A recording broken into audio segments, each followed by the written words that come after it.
சில டைரக்டர்ஸ் வந்து நம்மளுக்கு இந்த முகம் இந்த தோற்றம் இப்படி பண்ணால் நல்லா இருக்கும்னு முடிவு பண்ணுவாங்க. ஏ வெங்கடேஷ் சார் வந்து என்னோட நடிகை வாழ்க்கையில் நான் ரொம்ப முக்கியமாக குறிப்பிட வேண்டிய ஒரு இயக்குனர். அது வெங்கடேஷ் சார் படங்களில் எனக்கு தொடர்ச்சியாக படங்கள் நிறைய படங்கள் கொடுத்துருக்காரு.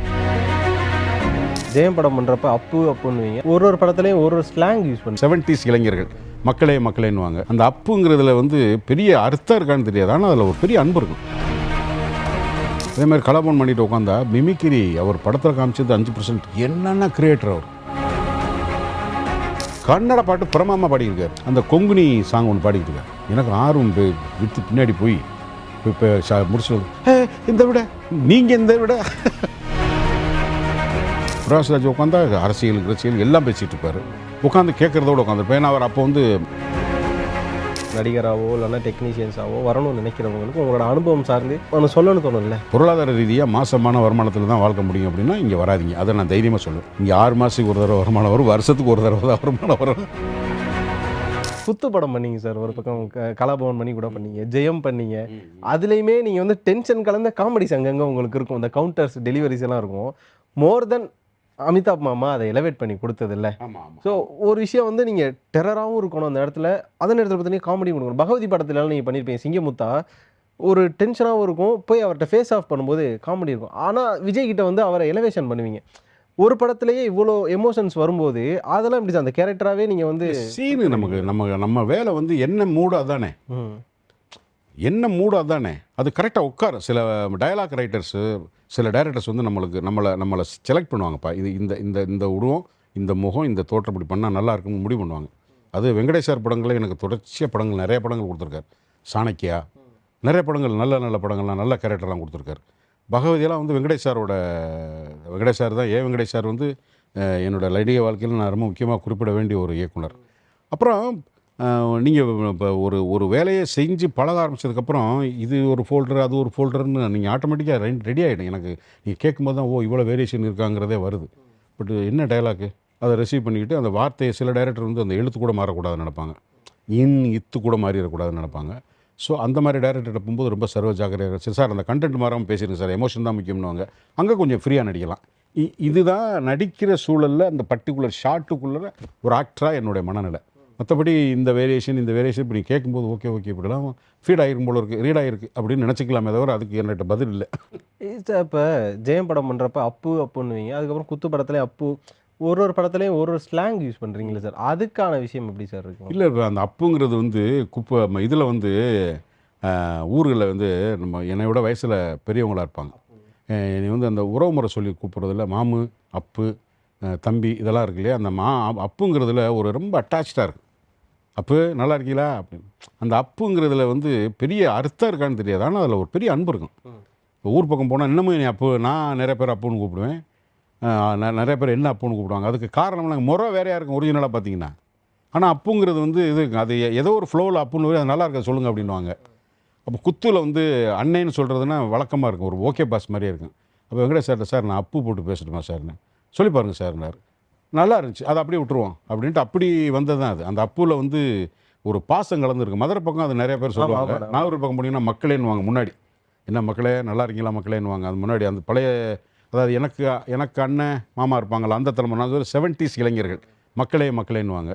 அப்புறம் ஒவ்வொரு டிஸ்ட்ரிக்ட்லேயும் ஒரு வார்த்தை இருக்கும். மதுரையில் அப்பு கொஞ்ச நாள் இருந்தது, அப்புறம் அப்பு காண போயிட்டார். அப்படி பயன்படுத்தப்பட்டதா. இப்போ வந்து புள்ள வந்துருக்கு உள்ள. ஆமாம், அது இப்போ நான் ஊரில் போய் இருந்து அந்த லோக்கல் வாழ்க்கை இல்லை போனால் விருந்தாடி ஆகிட்டேன். சொந்த ஊருக்கு இப்போ விருந்தாடியாக போயிட்டு வந்துடுறேன். என்னுடைய சர்க்கிள் பூரா சினிமா ஆகிப்போச்சு. அதனால் எனக்கு அந்த வாழ்க்கை மிஸ். இப்போ சார் ரஜினி கமல் அவங்க கொஸ்டின் எனக்கு அப்புறம் இருக்குது. அதை தாண்டி பிரகாஷ்ராஜ் கூட இது பண்ணீங்க, அரையன் 305 கடவுள் பண்ணீங்க, கலாபவன் பண்ணி கூட ஒரு ட்ராவல், ஒருத்தவங்களோட பெக்யூலராக ட்ராவல் பண்ணீங்களா சார்? அவங்ககிட்ட எதனால் நீங்கள் கற்றுக்கிட்ட விஷயங்கள் இருக்கா சார்? இல்லை, அதை நிறைய இன்ட்ராக்ஷன் பண்ணுவோம். இப்போ கேரக்டர் ஆர்டிஸ்ட்டாக உட்காந்தோம்னா கதாபாத்திரங்களை பற்றி டிஸ்கஷன் வரும், லைஃப்பை பற்றி பிலாசபி. பிரகாஷ்ராஜ் உட்காந்தா அரசியல் எல்லாம் பேசிகிட்டு இருப்பார்.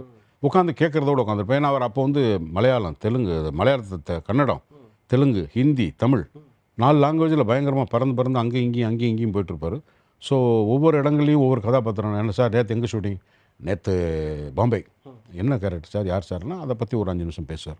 இன்று டைம் வந்து ஸ்பெண்ட் பண்ணுறது ஒருத்தர். அதே மாதிரி கலாபவன் பண்ணிட்டு உட்காந்தா மிமிக்ரி அவர் படத்தில் காமிச்சது 5%. என்னென்ன கிரியேட்டர் அவர். ஆரோக்கியம் தான் காரணம். பெரிய கிரியேட்டர் கலாமணி. ஒரு வாட்டி நான் மைசூர் பாபநாசம் படம் முடிச்சுட்டு அவர் ஊருக்கு போயிட்டார், நம்ம சென்னை இருந்துட்டு நான் இன்னொரு படத்துக்கு வேறு படத்துக்கு நான் மைசூரில் கூர்க், அங்கே வந்து கவுனிக்கப்பான்னு ஒரு ஊர், அந்த ஊருக்கு போயிருக்கு. இப்போ நான் போயிட்டு நைட்டு இப்போ போயிட்டு அந்த ஊரை பார்ப்பேன். எப்போ ஊருக்கு போனாலும் அந்த ஊர்களுக்கு அப்படியே நடந்து அந்த ஊரை போய் பார்த்துட்டு வரோம். ராத்திரியில் அப்படி நடந்து ஊருக்குள்ளே போனால் தம்பி ஊரே ஒயின் ஷாப் வாசம் அடிக்குது. ஊரே ஒயின் ஷாப் அடிக்குது. திடீர்னு யாரோ பாட்டு பாடுறாங்க, பார்த்தா கலாபவன் மாதிரி சத்தம் கேட்குது. இங்கே என்னடா கலாபவன், இதான் ரெக்கார்டு போடுறாங்க. போய் போகிறேன், ஒரு பெரிய ஸ்டேஜ் ஒருத்தர் பாடிக்கிட்டு இருக்காரு. பார்த்தா நிஜமாவே கலாபவன். நான் நேற்று அவரோட நடிச்சிருக்கேன், நான் இன்னைக்கு இங்கே வந்துட்டு இங்கே இது என்னடான்னு பார்த்தா கன்னட பாட்டு பிரமாமா பாடியிருக்காரு. அந்த கொங்குனி சாங் ஒன்று பாடிக்கிட்டு இருக்காரு. எனக்கு ஆர்வம் விட்டு பின்னாடி போய் இப்போ முடிச்சுட்டு வந்து இந்த விட நீங்கள் இந்த விட இல்லை இங்கே தான் மோர் தென் 1 hour உட்காந்து பார்த்தா தமிழ், மலையாளம், கொங்குனி, கன்னடா, ஹிந்தி 5 லாங்குவேஜ் பீப்புள் அங்கே வாழ்கிறாங்க. காஃபி எஸ்டேட்டு, அந்த டீ எஸ்டேட்டு, அந்த மாங்காய் இன்ஜின் ஒன்று இருக்குல்ல, அதில் வர்றேன். அந்த ஆடியனை பூரா கட்டுப்போ நான் பார்த்தது 1 மணி நேரம் தம்பி. அதுக்கு முன்னாடி இல்லை 6 o'clock ஆரம்பிச்சிருக்காரு. நான் சொல்கிறேன் 9:30 மணி. 3.5 மணி நேரம் ஸ்டேஜில் ஒருத்தன் ஹோல்ட் பண்ணுறான் தம்பி. அவ்வளோ அந்த க்ரௌட் 5 லாங்குவேஜை, அது சாதாரணமாக அது பெரிய விஷயம். அப்புறம் நான் இருந்து முடித்ததுக்கப்புறம் என்ன இது ஞான் வர எவ்ரி இயர் இரண்டு கூட வரும். அப்போ வந்து அது நம்ம தசரா ஃபெஸ்டிவல் அந்த ஊரில் மைசூர் மகாராஜாவுக்கு போட்டியாக அந்தூர் மகாராஜா நடத்துகிற ஃபெஸ்டிவல். குறுக்கு ராஜா அவரவன், அது மடிக்கேரி ராஜாவில் இது ஒரு போர்ஷன். ஸோ இப்போ பிரகாஷ்ராஜ் இதே மாதிரி எல்லா ஊருக்கும் போகிறது, மல்டிபிள் லாங்குவேஜஸில் மல்டிபிளான ஒரு வேரியேஷன்ஸில் எக்ஸ்பீரியன்ஸை எங்கள்கிட்ட ஷேர் பண்ணுவாங்க. அது எங்களுக்கு வந்து ஒரு பெரிய என்டர்டெயினாகவும் இருக்கும், ஒரு இன்ஃபர்மேஷனாகவும் இருக்கும். அதுதான் அவங்களோட வேலை செய்யும்போது எனக்கு கிடைக்கிற அனுபவம். மற்றபடி ஒரு ஏதாவது அந்த ஷாட்டில் நீ இப்படி பண்ண நல்லா இருந்துச்சியா, அப்போ ஓஹோ நம்மளை விட வாட்ச் பண்ணுறாங்க, அதனால் ஜாக்கிரதையாக இருக்கணும், இதெல்லாம் வரும். ஒரு எஸ்டாப்ளிஷ்ட் ஆக்டர், நம்மளை விட மோர் தென் கமர்ஷியல் ஆக்டர், நம்மளை அப்சர்வ் பண்ணி அந்த மாதிரி சொல்லும்போது கொஞ்சம் ஜாக்கிரதையாக இருக்கணும், அவங்களோட ஒர்க் பண்ணும்போது இன்னும் கொஞ்சம் கேர் எடுத்துக்கிறணும். இதுதான் எனக்கு, அவ்வளோதான் நான் யோசிச்சிருக்கேன். இதுக்கு மேலே இனிமேல் யோசிக்கும் போது இந்த மாதிரி கேள்விகள் வரும், நான் ரெடி ஆகணும். இல்லை சார், இந்த ஒர்த் டைம் சொன்னீங்களா, அவங்க வந்து பேசுகிற டைம் ஒர்த்தாக இருக்கும், அவங்களோட டைமை எப்படி யூட்டிலைஸ் பண்ணுறாங்க அப்படின்னு இருக்கு. இப்போ பிரகாஷ்ராஜ் சார்லாம் ஒரே நாளில் 4 படங்கள் பண்ணுறாரு, கலாபவன் மணி சார் இப்படி பண்ணுறாரு. அவங்களோட டைமை ஒர்க் பண்ணிட்டு அது வெளியில் வந்து ஒரு பில்டப்டாக சொல்கிறதில்ல. ஆனால் நவடேஸ் ஒரு நாளில் 2 படம் பண்ணுறதோ இல்லைனா ஒரு நாளில் வந்து 10 மணி நேரம் தொடர்ந்து அடித்தாங்கன்றதோ பெரிய விஷயமா இருக்குல்ல. பெரிய சம்மந்தப்பட்டவங்க சொல்கிறாங்களா, அதை யாராவது எடுத்து நியூஸ் ஆக்குவாங்க. அவங்க சொல்லியிருக்க மாட்டாங்களே, உழைக்கிறவனுக்கு வந்து பெருமைப்பட தெரியாது, வேலை செய்வான். அதை வந்து வியாபாரமாக்குறதுக்கு ஒரு ஒரு ஒரு ஒரு ஒரு இண்டஸ்ட்ரி இருக்குப்பா அதுக்கு. புரியுது சார். அதனால் அதை நீங்கள் வந்து அதுதானே அவங்க பேஸே. அதை நம்ம எப்படி விமர்சனம் பண்ணுறது? அது அந்த மாதிரி செய்திகளை போட்டு பண்ணுறது ஒரு இண்டஸ்ட்ரி, ஒரு விளம்பர முயற்சியில் நடக்கக்கூடிய வியாபாரத்தை சுற்றின ஒரு அதில் ஒரு பெரிய வேலைவாய்ப்பு இருக்குல்ல, அதில் நிறையா பாசிட்டிவ் இது இருக்குது. அது உங்களுக்கு கோவம் தான், கோவம் திட்டுங்க, ஆனால் அதுக்கு முன்னாடி நிறைய பேரோட பிழைப்பு இருக்குது. அதை நான் அப்படி தான் யோசிக்கணும். சினிமாக்காரனா நான் அதை அப்படி தான் பார்க்குறேன். இப்போ ஆடல் பாடல் சண்டை நிறைந்த பைந்தமிழ் குடும்ப சித்திரம், அது என்னடா அது, ஆடல் பாடல் சண்டை நிறைந்த பைந்தமிழ் குடும்ப சித்திரம் வர வைக்கிறதுக்கான முயற்சி தானே, எல்லாமே இருக்குது. அது மாதிரி தான் அது. இப்போ யார் வேலை செய்கிறவங்க உழைப்பாளர்கள் அப்படியெல்லாம் தங்களை இப்போ சுயமாக தம்பட்டு அடிக்க மாட்டாங்கிறது என்னோட பார்வை. சினிமாவுக்கு வந்ததுனால இந்த 40 வருஷத்தில் ஏதாவது இழந்திருக்கீங்களா சார்? ஒன்றும் கிடையாது, எதுவும் இழக்கலை. நல்லா ஒன்றும் கிடையாது, அதெல்லாம் கிடையாது. அதெல்லாம் இல்லை, சும்மா எடுத்தையாது பில்டப் கொடுக்குறோம் இல்லை. ஏன்னா ஒரு சில பேர் சொல்லுவாங்க, நான் வந்து சொந்தங்களை இழந்தேன், உறவுகளை இழந்தேன், இந்த கமிட்மெண்ட்டை பிடிக்கிறதுக்காண்டி அதை இழந்தேன் அப்படின்னு. சினிமாக்காரன் அப்படி சொல்கிறான், நிறைய பேர் சொல்கிறாங்க சார். இல்லை எனக்கு அப்படியெல்லாம் ஒன்றும் இல்லை தம்பி. எனக்கு நான் இது என்ன ஆசைப்பட்டேனோ இதுக்கு தான் ஆசைப்பட்டேன். நடிகனாக நினச்சதில்லை. ஓகே, சினிமாக்காரனாக இருக்கிறதுல சினிமா மேலே ஒரு ஆர்வம் வருது, அது உள்ளே வந்தேன். எனக்கு அப்படியெல்லாம் ஒன்றும் இல்லையா, இல்லை. இப்போ சார் இதெல்லாம் தாண்டி நீங்கள் சினிமாவுக்கு வரலன்னா நேரம் இளவரசி என்ன வரது? விவசாயியாக இருந்திருப்பேன், அவ்வளோதான். வேறு ஒன்றும் தெரிஞ்சிருக்காது எனக்கு தெரியாது. ஊரில் விவசாயம் பார்த்துருப்பேன், அவ்வளோதான். மற்றபடி எனக்கு வேறு ஆப்ஷனே இல்லையே. ஆப்ஷனில் அதுக்கப்புறம் எங்கள் சொந்தக்காரன் நிறைய பேர் வந்து லாரி, பஸ்ஸு, இதில் கொஞ்சம் ஆட்டோமொபைலில் கொஞ்சம் இன்ட்ரெஸ்ட் ஜாஸ்தி. அந்த மாதிரி வேலை ஏதாவது பார்த்துருப்பேன். எக்ஸ்ட்ராவாக தொழில்னு விவசாயத்தை தாண்டி போயிருந்தால் அப்படி தான் போயிருக்கணும். வேறு எதுவும் எனக்கு தெரியாது, அதுக்கான வாய்ப்பு இல்லை. பொழுதுபோக்குன்னு சொல்லுவாங்களா சார், சினிமா நடித்து இல்லைனா சினிமா பார்த்ததை தாண்டி இந்த பொழுதுபோக்கு உங்களுக்காக நீங்கள் ஒரு விஷயம் பண்ணிக்கிறது என்ன அதிகமாக பண்ணிக்கிறீங்க? எனக்கு சினிமா பற்றி யோசிக்கிறதும் சினிமா பற்றி பார்க்குறது தான். வேறு என்ன இருக்குது? முதல்ல இப்போ இந்த மொபைல் வரக்கு முன்னாடி நிறைய படிப்பேன். இப்போ மொபைல் வந்து என்னை கம்ப்ளீட்டாக காலி பண்ணிடுச்சு, வாசிக்கிறதே இல்லை. என் நேரமும் இதுகளில் தான், யூடியூப்பில் எதையாவது ஒன்று பார்க்கறதுக்கு, இல்லை பழைய படங்கள் ஏதாவது ரெஃபரன்ஸ் எடுத்துக்கிறதுக்கு.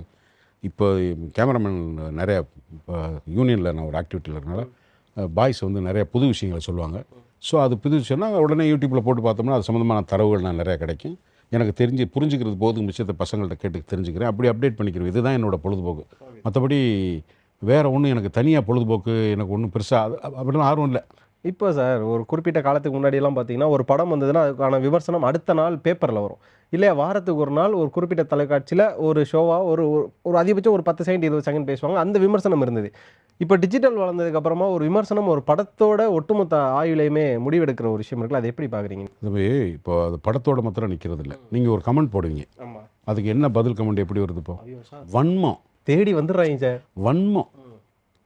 அது வந்து எலக்ட்ரானிக் வந்து இப்போ எல்லாத்தையும் என்ன பண்ணியிருக்குன்னா எல்லாமே ஏறி அடிக்கிறது. என்ன வார்த்தை சொல்கிறோம் பப்ளிக்கில், வீட்டில் வந்து முதல்ல தப்பான வார்த்தை சொன்னால் அடி வாயில் விழுகும். இப்போ வந்து பப்ளிக்கில் ஒவ்வொரு வார்த்தையும் பார்த்துட்டு இது என்னடா இது, படித்தவன் தானே ஆப்ரேட் பண்ணுறான், யாராவது படிக்காதவன் என்ன செய்யலான்னா வன்மத்தை வளர்த்துருக்கு. அது சினிமாவில் மாத்திரமா நிற்கும். அப்புறம் சினிமா பொருந்தாதா? அது தனிநபரை தான் அசிங்கமாக இருக்குப்பா. யாரோட ஒரு கருத்தியல் முரண்பாடுன்னு சொல்கிற ஒரு பொய்யான கருத்தியல்லே எவனும் இல்லை, பூரா பர்சனல். என்ன கருத்தியல் பேசுகிறாங்க? கருத்தியலுங்கிற வார்த்தை தான் பயன்படுத்திக்கிறாங்க. கருத்தியலாக நீங்கள் சொல்கிறாங்க, விமர்சனம் பண்ணிக்கங்கன்னு அப்படியே பகுத்தறிகிற மாதிரி பேசுகிறது. ஆனால் பர்சனலாக எவ்வளவு கேவலமாக ஒருத்தர் திட்டிக்கிற முடியுமோ அவ்வளோ திட்டு. உங்களுக்கு ஒரு கருத்து இருக்குது, எனக்கு ஒரு கருத்து இருக்குது, ரெண்டும் ஒரே கருத்தாக எப்படி இருக்கும்? ரெண்டு தனி மனிதர்கள் ஒரே சிந்திக்கணும்னு கட்டாயம் இருக்கா? ரூலா? அப்போ முரண்பாடு இருக்கிறத தவிர்க்க முடியாது. அந்த உனக்கு பிடிக்கலைன்னா, எனக்கு நீங்கள் சொன்ன கருத்து பிடிக்கலைன்னா எனக்கு இதில் உடன்பாடு இல்லை, அவ்வளோதானே? அதுவும் கருத்து தானே. அதுக்கு இருக்கிறதெல்லாம் கெட்ட வார்த்தையெல்லாம் பயன்படுத்தி என்னடா நீ சொல்கிற, எப்படிடா சொல்லணும்னா இது என்னது? அப்புறம் அது சினிமாவுக்கும் பொருந்தது. அதனால் இது இன்னும் கொஞ்ச நாளில் மாறிடும், நிச்சயமாக மாறும். இது வந்து அடுத்த தலைமுறை இந்த பின்னாடி வந்துருக்காங்க இல்லை, இப்போ 220 பிறக்கிறாங்கல்ல அந்த பசங்க இருக்காங்க, அது வரும்போது வேறையாக மாறும். அது என்னவா மாற போகுதுன்னு தெரியல. பாரதி ராஜா சார் காலகட்டங்கள்லேருந்து அப்படியே படம் பார்க்குறோம். பாரதி ராஜா சார், அதுக்கப்புறம் பாலுமகேந்திரா சார், இங்கே அதுக்கப்புறம் பாக்யராஜ் சார், இவங்களோட படத்துலலாம் பார்த்தீங்கன்னா கமர்ஷியல் ஆஸ்பெக்ட்ஸோ இல்லைனா அந்த ரணகல சீன்ஸோ கம்மியாக இருக்கும். ஆனால் கதை அதிபயங்கரமாக இருக்கும். அது கருத்தம்மா படம் எடுத்துக்கோங்க சார், நம்ம அப்படியே ஒட்டி அதிலே வாழ்ந்துருவோம். ஆனால் இன்றைக்கி ஒரு கண்டென்ட் ரீதியான படம் வந்து அதை பெருசாக பேசுகிறாங்களே, டேய் என்னடா பயங்கர கண்டென்ட் அந்த படம், 10 படங்கள் ஒரு படம் கண்டென்ட் வருது, அதை பெருசாக பேசுகிறாங்க. அதை உங்கள் பார்வையில் அது எப்படி சார் இருக்குது? இல்லை, அது காரணம் என்ன தம்பி? முதல்ல வந்து புத்தகம் வாசிப்பாளர்கள், பார்வையாளர்கள் 2 தான் கேட்டகரி. 10 படிப்பாங்கன்னா பட்டப்படிப்பு கல்விசார் அந்த சொல்லலை. புத்தக படிப்பு வாரத்தில் வந்து ஒரு ஆனந்த விகடன் குமுதம் எவ்வளோ சர்க்குலர், கல்கி, மஞ்சரி, எத்தனை பத்திரிகைகள், கலைமகள், விஞ்ஞானத்தை பற்றி கலைமகள் வந்து வார பத்திரிகைகளே வேற ஒரு தளத்தில் இருந்துச்சு, தினசரிகளில் வேற ஒரு தளத்தில் இருந்துச்சு. அப்போ நமக்கு உலக தொடர்பே அச்சு ஊடகங்கள் மாத்திரம்தான் இருந்துச்சு. பக்கத்தூரில் நடக்கிறது நமக்கு தெரியாது. யாராவது ஒருத்தன் வந்து சொன்னால் உண்டு, அது ஒருத்தன் உண்மையை சொல்லணும்னா பொய்யா சொல்லணும். ரேடியோ, இதை தவிர எந்த தொடர்பும் கிடையாது. இன்றைக்கி அப்படி இல்லை. நிறையா வந்து பெரிய ஒரு தொலைத்தொடர்பு ரொம்ப அதிகமாகிடுச்சு. தொலைத்தொடர்பு அதிகமாகுது, உங்களுடைய பார்வையும் உங்களுக்கு வர்ற செய்திகளும் நிறையா போயிட்டே இருக்குது.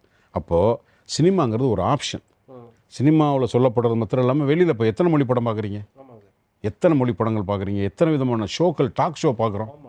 ஸோ மல்டிபிள் வரும்போது இதை பார்த்து வளர்கிற ஒரு தலைமுறைக்கு கண்டென்ட் ஐய போர்ரா அப்படின்னு நினைக்கிறாங்க படைப்பாளிகள்.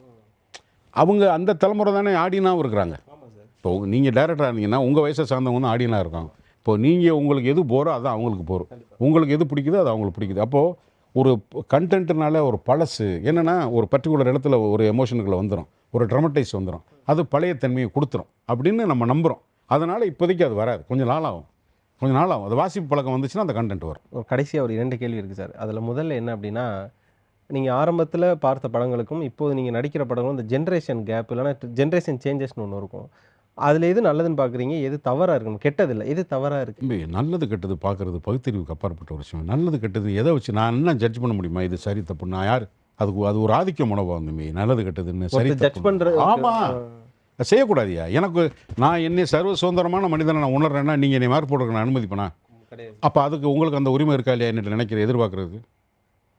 நான் யார் அப்புறம்? அதனால் சரி தப்புங்கிறதே இல்லை தம்பி. சினிமாவுடைய நோக்கம் ஒன்று, வணிகமாக வெற்றி பெறுதா, அதுக்கு அவர் பெர்ஃபெக்டாக இருக்கிறாரு, அந்த மீட்டரில் இருக்குமாங்கிற தவிர வேறு ஒரு கமிட்மெண்ட் இல்லையே எத்தனோடையும். வேறு எதுவுமே இல்லை. ஒரு புதுசாக ஒரு டைரக்டர், இப்போ ஒரு நடிகனா அடுத்த தலைமுறை இப்போ 1990களில் பிறந்த பசங்க தான் இப்போ வந்து படம் பண்ணுறாங்க. 23-24 வயசில் வர்றவங்கள்ட்ட ஏன் அனுபவம்லாம் அவங்களுக்கு தெரியாது. ஏன் அனுபவம் எனக்கே சில சமயங்களில் பயன்படாது. அப்புறம் அவர்கிட்ட போய் என்ன பண்ண முடியும்? அவர் இந்த ஷாட்டில் ஒரு நடிகனுக்கு சொல்ல வேண்டியதை சொல்கிறாரா? இந்த பையனால் இந்த படத்தை ஒரு ப்ரொடியூசருக்கு போட்டிருக்க காசு திருப்பி கண்டுற அளவுக்கு கெப்பாசிட்டி இருக்கா? இதுதான் நாங்கள் வந்து செய்கிறாரான்னு யோசிக்க அதாவது அதை வந்து தீர்ப்பு எழுதுறது இல்லை, அந்த கேள்வி அவர் மேலே இருக்கும். இதுதாங்க ஷார்ட்டு, இதுக்கு முன்னாடி விட்டு போயிடனா ஓகே ரைட், சரியாக போச்சு, முடிஞ்சு போச்சு. அந்த படம் தப்பிச்சிருச்சா அவன் வாழ்க்கையும் நல்லாயிருக்கும், அவளை நம்பி காசு போட்டவன் நல்லாயிருக்கும், இங்கே எல்லாருக்கும் நல்லா இல்லையா? காசு ஒருத்தரை மாத்திரம் தான் பாதிக்கும், தயாரிப்பாளர். டைரக்டருக்கு அடுத்த படம் கிடைக்காது. இதெல்லாம் தான் டேஞ்சர். ஸோ இந்த டேஞ்சரஸ் ஜோனில் ஒரு பையன் இல்லாமல் இருக்கானா குட், இருந்தாருன்னா அவன் திருப்பி போராட போகிறான். அதுக்கப்புறம் சரி தப்புங்கிற வார்த்தையை வந்து எல்லாரோடையும் பொருத்தி பார்க்குற ஒரு ஆதிக்கம் பண்ணப்போம். நம்ம நினச்சிக்கிட்டு இருக்கோம் ஆதிக்கம்னா வேற ஒரு இடத்துல இருக்குன்னு. நீங்கள் ஒவ்வொருத்தனுக்குள்ளேயும் அடுத்தவனை ஆதிக்கம் பண்ணுற தன்மை நிறையா கூடி இருக்குது. அதை நம்ம அடுத்தவனுக்கு மாத்திரம் பயன்படுத்துகிறோம், சுயமாக கேட்க மாட்டேன்றோம். அது நான் செய்யக்கூடாது, அநாகரிகம். அது அப்படி யோசிக்க கற்றுக்கிறணும். அப்போ தான் அது இருக்கும். இந்த இன்டர்வியூல 2 இடத்துல எனக்கு அது புரிஞ்சிடுச்சு சார். இனிமேல் அதை நானும் குறைச்சிக்கணும். இல்லைப்பா, அது நம்ம ஆள் இல்லை. அது உங்களுக்கு பிடிக்குதா? பிடிக்கலையா? அவன் யோசனை சொல்கிறதுல வந்து எனக்கு அந்த கோளாறு சொல்கிறதுல நான் ரொம்ப எனக்கு அது நான் கோவப்படுற இடங்கள்லாம் ரொம்ப கோளாறு சொன்னால் எனக்கு கோவம் வரும். அப்போ நான் அடுத்தவனுக்கு கோளாறு சொல்லக்கூடாதுன்னு நான் நினச்சேன். Okay sir. ஃபைனலாக என்ன அப்படின்னா, சினிமாவுக்கு வரணும்னு நினைக்கிறவங்களுக்கு, நடிகராவோ இல்லைன்னா டெக்னீஷியன்ஸாவோ வரணும்னு நினைக்கிறவங்களுக்கு உங்களோட அனுபவம் சார்ந்து அட்வைஸ் இல்லை, ஒன்று சொல்லணும்னு தோணும்ல, உங்கள் பயணத்தின் பால் சொல்லணும்னா என்ன சார் சொல்லுவீங்க? அனுபவம் அப்படிங்கிறது இருக்குல்ல, அதுக்கு எக்ஸ்பைரி டேட் இருக்குது. அதுக்கு வந்து எல்லா நாளும் பிரயோஜனப்படும். அனுபவங்கிறது காலங்கள் மாற. நேற்று நான் ஒரு ஷூட்டுக்கு போயிருக்கேன். என்னடா சொல்கிற நீ? நான் சொல்கிறத விட்டு நீயா பேசிகிட்டு இருக்கேன்னு ஒரு டைலாக் பேசிட்டு இன்றைக்கி இன்னொரு படத்தில் போகும்போது நான் ஒரு தடவை சொல்லி பார்த்துக்கிருவேன். நான் நேற்று சொன்னது இன்றைக்கி எதாவது பொருந்துமா? அப்போ அனுபவம்ன்றது வந்து இன்றைக்கி உதவலியா? நேற்று அனுபவம். எங்கே அனுபவங்கிற வார்த்தையை பயன்படுத்த முடியுமா? நான் பயப்படாமல் ஷூட்டிங் போகலாம். உள்ளுக்குள்ளே ஒரு ஃபியர் இருக்கும். இன்றைக்கி பேசி இதை முடிச்சிட முடியுமா, நம்ம பண்ணிட முடியுமாங்கிற கேள்வி இல்லாமல் போவோம். அது மன ரீதியான தயாரமே தவிர அந்த மனநிலையை நீங்கள் காலத்தின் அடிப்படையில் தான் தீர்மானம் பண்ணுவீங்க. உங்கள் நேற்று செஞ்ச வேலை, முந்தா நாள் செஞ்ச வேலையெல்லாம் உங்களுக்கு ஒரு விதமான மனநிலையை உருவாக்கும். அது கரெக்டாக புரிகிற மாதிரி சொன்னான்னு தெரியல. அந்த கான்ஃபிடென்ட் வந்து அதுக்கு உருவம் கிடையாது. அப்படி எஃபர்ட்லெஸ்ஸாக செய்ய ஆரம்பிப்பீங்க. அது மாத்திரம்தான் ஒரு வேலையை செய்வதற்கு. அதனால் என்ன அனுபவத்தை நான் இப்படி தான் புரிஞ்சு வச்சுக்கிறேன். நீங்கள் இந்த சினிமாவில் எந்த துறை சார்ந்தாலும் நம்புங்க. நீங்கள் உங்களை நம்புங்க. உங்களை நீங்களே நம்பாத பட்சத்தில் அடுத்தவன்ட்ட யோசனை கேட்காதீங்க. ஏன்னா உங்களால் நீங்கள் வந்து அவுட் ஆஃப் ஆர்டரில் இருக்கீங்க. உங்களுக்கு எந்த துறையில் இருக்க முடியும்னு நீங்கள் முழுசாக நம்புறீங்களோ அந்த துறை மேலே உங்களுக்கு ஆர்வம் இருக்கும். என்னால் முடியும் நீங்கள் நம்புனா அது நடக்கும். எவன்ட்டையும் கடவுள் நேரம் வந்தால் கூட அவர்கிட்ட யோசனை கேட்காதீங்க. அவர் தப்பா சொல்லிட்டு போயிடுவார். Okay sir. அவரோட பெர்ஸ்பெக்டிவ்ல அவர் சொல்லுவார். ஆமாம். இப்போ அதான் நான் கடவுள் நம்பிக்கை இல்லாதவில்லை, நல்ல சாமி கும்பிட்றவன். ஆமாம், நமக்கே தெரியும் பூரா. நான் அது வந்து திமுறா ஆணவமாக சொல்லவில்லை, உண்மை உங்களுக்கு நல்லா தெரியும். சினிமாவுக்கு வர்றதில் எந்த துறைக்கு போனாலும் உங்களை நீங்கள் நம்புறீங்களா? அவ்வளோதான். சினிமாவை நம்பினோர் கைவிடப்படார். இது ஒரு சினிமாக்காரனாக நான் சொல்லலாம். நம்பணும். இந்த பக்கம் ஒரு காலம் அந்த பக்கம் ஒரு காலம், இது சரியாக வராதுன்னு யோசிச்சேன் பூரா எனக்கு பெருசாக வந்ததில்லை. இதுதான் கேதி. இப்போ எனக்கு வந்து நான் வரும்போது வெறும் 400 ரூபா, 6 பேண்ட் 6 சட்டை, இதுதான் என்னோடய அசல். நான் இப்போ எனக்கு எல்லாமே சினிமா தான் கொடுத்துச்சு. அப்படியே கேரண்டி வாழ்க்கையை நான் எங்கே போய் தேடுறது? இல்லை, இல்லை. அப்புறம் கேரண்டி என்ன கேரண்டி கேட்குறது? மாத சம்பளத்துக்கு வாழணும்னு நினைக்கிறவனுக்கு இங்கே பொருளாதார ரீதியாக மாதமான வருமானத்தில் தான் வாழ்க்க முடியும் அப்படின்னா இங்கே வராதிங்க. அதை நான் தைரியமாக சொல்லுவேன். இங்கே 6 மாதத்துக்கு ஒரு தடவை வருமானம் வரும், வருஷத்துக்கு ஒரு தடவை தான் வருமானம் வரும். வருமானமே இல்லாமல் இருக்கும். அதையெல்லாம் உன்னால் மேனேஜ் பண்ண முடியுமா? வாங்க. இல்லைன்னா வேறு ஏதாவது வேலையை பார்த்துட்டு போயிருங்க. வந்தீங்கன்னா முழுசாக நம்புங்க. உங்களுக்கு பகுத்தறிவில் என்னை விட அதிகமாக இருந்தால் உங்களோட மாதிரி என்னை விட சந்தோஷப்படுற யாரும் இல்லை.